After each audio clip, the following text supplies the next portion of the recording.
Morning, everybody. I'm going to do something a little different today, something that I haven't done for many, many years. I'm going to speak behind the lectern because I have a lot of facts and figures that I'm going to present, and I don't want to leave anything out. This universe of ours is governed by immutable laws, and they have been in effect since the beginning of time, since the Big Bang. One of the most important laws that benefits us, that provides for our growth and our involvement, quite simply states, if you do a specific thing, that is the cause, you are going to get a specific result, which is the effect. If you do that very exact same thing, you get the very exact same result. Now what that tells us is if we do something that has negative consequences, that is hurtful to us or others, that if we do that again, the same thing is going to happen, so we can learn not to do that. If we do something that has positive results, then we know that's something that we want to repeat in our lives. And every recovered alcoholic knows if they take a single drink, their drinking will continue and escalate. That is the law of cause and effect. Now, every living thing in nature abides by this law. But human beings at times think that we're immune to this law. We do the exact same thing over and over and over, thinking that we'll get a different result, but we end up in the same miserable place of discontent. Now, even a cat doesn't jump on a hot stove twice, but we seem to be making many, many mistakes that are repeated. Now, the point of the lesson today is about our country, the United States of America. In many cases, we are doing the exact same thing over and over and over again and getting the exact same negative results. Now, when this continues, a trend develops. And from the trend, we can determine what is going to happen next. If our pollution continues to get worse and worse and worse, we know that if we don't change something, it's going to continue to get worse until we have a disastrous situation on our hand, which I believe we're at right now. Before I continue, I need to preface my remarks by saying this is not a political punch, not a political pitch. I'm not bashing our country. I love the United States. It's my country. I'm a loyal and devoted citizen. But that doesn't mean turning a blind eye to the conditions we Americans are faced with and just hope that everything will turn out okay.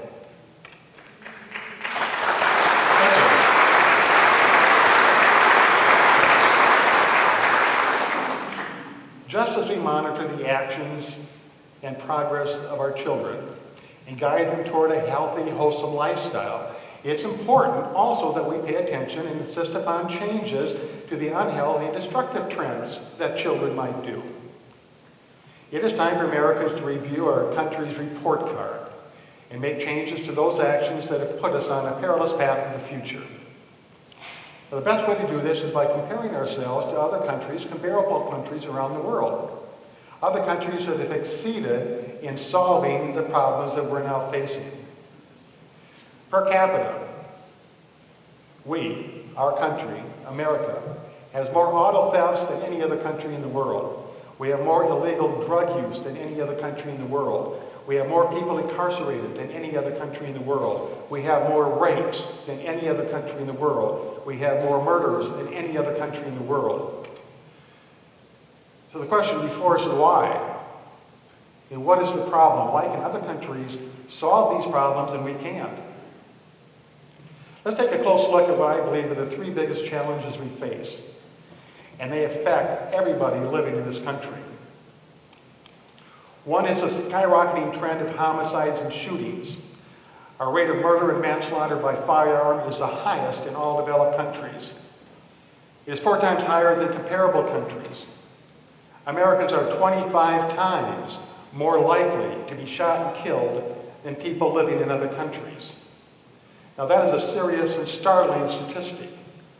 And once again, the question is why? Studies over several decades confirm that easy access to guns is a risk factor for violence. Per capita, Americans have more guns than any other country in the world. There are more guns in this country than citizens, if you can believe that. We make up 5% of the world's population, and we have 45% of the guns. Now, mass shooting is when 4 or more people are killed in the same attack. In 1999, 2 students walked into their high school in Columbine, Colorado, and killed 13 people. Since that time, mass shootings have escalated at an alarming rate. And when we look at the chart here, we can see where it is heading. The trend is continuing to have more and more mass killings with a higher number of people.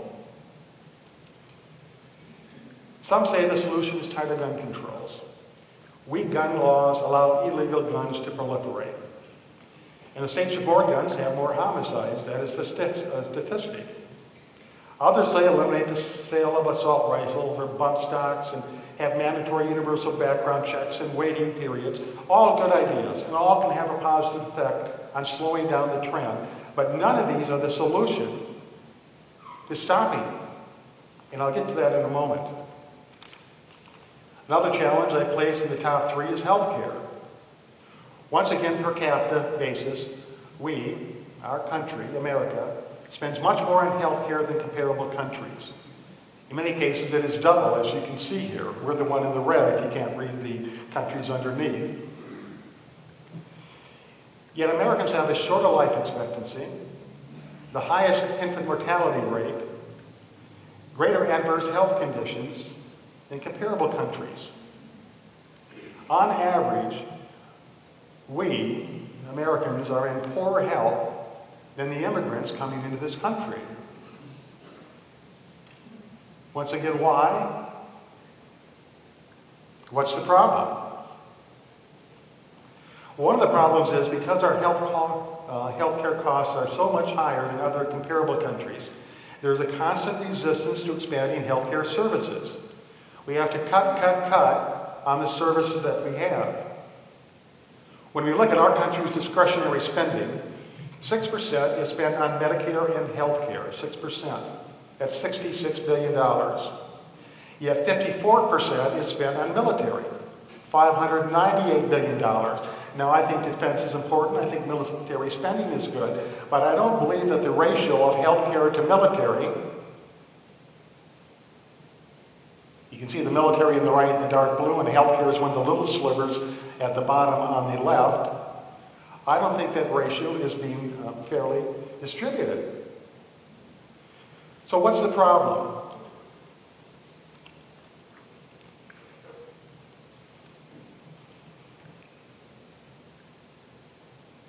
The problem is not with the health care that we're getting, but is what we're paying for the health care that we're getting.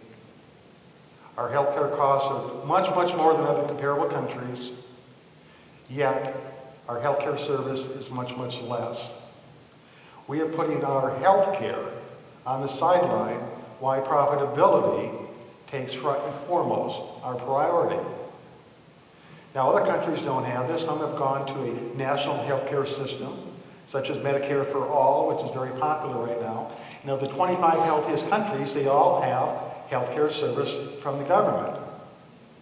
We continue to push back on that because we say it'll be too expensive, but research has shown that it's less expensive than the system that we have now. Well, the top 3 challenges we face, I believe, and these are not prioritized, the third is our environment. In regards to the environment, the top 5 concerns are biodiversity, which is every living thing and ecosystem that makes up the environment. From the mighty elephant to the smallest insect, everything plays an important role in the maintenance of our Earth. But with the increase in global warming, pollution, and deforestation, the extinction of species is in the millions. This is creating an imbalance in our ecosystem that is going to be very harmful to every species that lives on the planet. The second one is water pollution. Oil spills, plastic waste, toxic chemicals are damaging our most valuable resource. The third is deforestation. We need plants and trees to survive. They provide oxygen, food, water, and medicine for everyone. Yet our forests are decreasing at an alarming rate. They're not being replanted, and they're reducing our supply of oxygen. This results in 15% of all the greenhouse gases that we have. The fifth is climate change. When we look at the trend of climate change, it is moving into uncharted territory for most species. It continues to go up and up and up with a struggle in regards to how to curtail it. And it's causing unprecedented changes in our actions. So what is the problem? Why? And the fifth one is pollution, which includes air, water, soil, noise, radioactive light, and thermal pollution. Now, the primary problem is there are many goods and services that are unfavorable and damaging to our environment. But they are profitable. And we, us, our country, hold profit at a higher importance than we do our environment. We're trading the rest of the world, the rest of the comparative countries, in an incredible way. The top 20 most environmentally friendly countries are here in the list. But where's the United States? The strongest, the wealthiest, supposedly the smartest, the most advanced country in the world. Where are we on having the most environmentally friendly country? What is the problem? Why do we have it? With every one of these major issues, the same question arises: why and what is the problem? How can we, our country, fail at so many important issues? Now, there are thousands, if not tens of thousands, or even hundreds of thousands of people, good people, smart people, dedicated people, working daily on all these problems that we face, but oftentimes their suggestions fall on deaf ears, or they're met with no funds for their project. We've adopted a quick fix philosophy that has us devoting our time and energy to the effect that fixing these problems has. It's like putting a Band-Aid on a cancerous sore.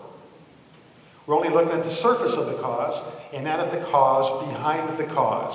What is causing? So, where do we go from here? You know, for each of us, as well as every living thing on this planet, individual consciousness is everything. It defines our existence. It determines our future. It places us on a path to heaven or a path to hell in regards to residing on this earth. In addition to our individual consciousness, there is a collective consciousness. And what that means, quite simply, is that if you take what everybody thinks, the opinions that everybody holds, the perceptions that everybody has in the entire world, and put that together, you get a majority of feeling in regards to where to go and what to do. The collective consciousness is just as important as our individual consciousness. And the collective consciousness of this country right now is not addressing the problems that we have, simply because we can't see, we don't have the foresight to imagine where this trend is leading us. And the second thing is many people just don't experience it. They don't have the information they need to understand where we're at. When the collective consciousness of the world shifts to new thought, once that collective thought is hit, for simplicity's sake, let's say there's 500 people in this room, 250 people like red, 250 people like green. Let's say over the years, 400 people like red, 100 people like green, even though red has a certain dangerous element to it. Well, until the people that like green begin to educate themselves and begin to hold in prayer the future of our country and begin to relate to their Congress people what their desires are, that is not going to increase. But once it does, and it gets to that 50-50 point, then what happens is a tipping point. And when 51% of the people who like green override the 49% that like red, there is this tipping point where it is a very fast movement to 100% of the people, or the vast majority of the people, liking the color green. At one point, it was considered by most people that the earth was flat. Everybody accepted that. When somebody came across the lane and said, no, the earth is round, it was denied. They were called insane. But eventually, as people became more educated and as scientific research continued to progress, it became obvious the world was round. And so everybody came to accept that, and that's the truth we live by today. When it comes to death by firearms, the easy solution is to conclude guns are the problem. The availability of guns is a problem. But not just solve the problem, but cure it, so it never reoccurs again. We have to go back to the original cause, which is the thinking, the mindset, the consciousness of a part of the collective consciousness that has accepted the idea it is okay to take another person's life. It is okay to murder. That is within the collective consciousness of this world. That is a germ, it's a deadly virus in the psyche of those who kill. And the true mission before us is to move beyond the element of consciousness and exterminate it forever. I believe the future holds for us, maybe not in our lifetime, but at some point in time where taking another person's life, whether it's in war or whether it's on an individual conflict basis, will not even be a consideration. It will be obsolete, it will be exterminated.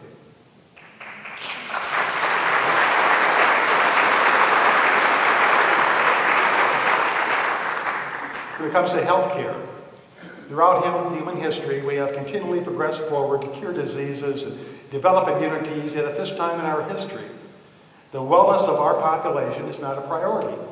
It gets short-shrifted and undervalued, taking a backseat to other matters not nearly as important. It also takes a backseat to the profitability of big drug companies and other insurance companies and healthcare institutions that seem to reap 6 to 10 times more than companies in other countries. Meanwhile, the health in this country deteriorates and many people have no health care at all. It's time we move beyond that element of consciousness that holds the notion money and private interests are more important than the welfare of people. And we can do that. I see a point at some time in the future, once again, where every person has adequate health care. It's the best health care in the world, and it is at a price that is much more reasonable than what we're paying now. That will happen.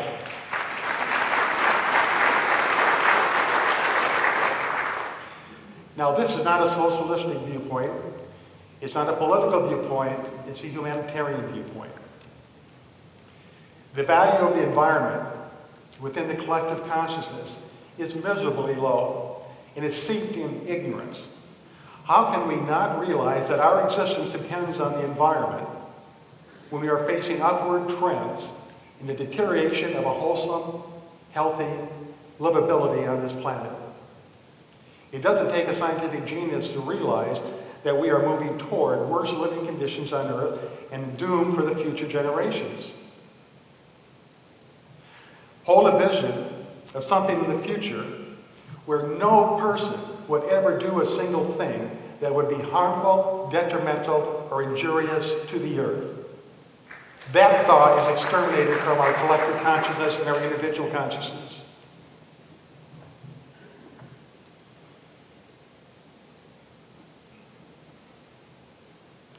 Shifting collective consciousness is not a giant leap that we can take, where it can change automatically, but rather it is one of little measured steps that consistently progress forward. It is on a generational timeline that begins with re-educating all those who are open, and from preschool on, making it a vital part of our educational system, shifting the consciousness that is now held by this country and by other populations in the world from unhealthy to healthy, from unsafe to safe. Everything begins in consciousness. Everything you do begins with a thought.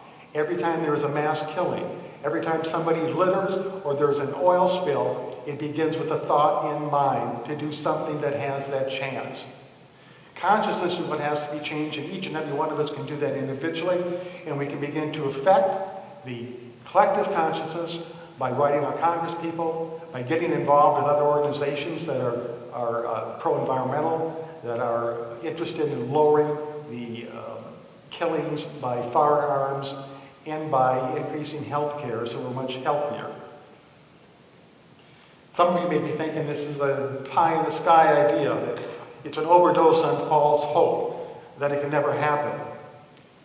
But let's remember the capacity of the human spirit. Let's not deny the power and the wisdom of the human spirit. Since the beginning of time, the history of humanity has been meeting with problems and overcoming them. And oftentimes, it was called an impossibility. Stop and think about the last 150 years. You go back 150 years, if somebody would have been there when the Wright brothers flew their first plane at Kitty Hawk, they said, well, someday we'll fly to the moon. They'd say, you're crazy, that's impossible. When Thomas Edison invented electricity and people began to have this incredible power in their homes, if somebody would have said, someday we'll get that from the sun, we won't need electricity, they said, that's impossible. They'd be considered insane. But we've overcome impossibilities. We can do the impossible. And all it takes is to find the initial cause of all these problems we face. Not just the appearance, but the initial cause. When you find the cause, you find the cure. And I believe it's consciousness. We can cure the infection in the consciousness of this world simply by beginning to re-educate ourselves and moving towards not the trend that has been established, but reversing it with a change and beginning to move beyond that trend and come back to a sense of normal, healthy living on our beautiful planet Earth. That we can do, we begin it, and future generations will reap the rewards. I thank you for your consideration, and once again I want to say this is not a political statement, but it's something that we all need to invest our heart and our souls and our minds in, and we will succeed. We'll now move into meditation.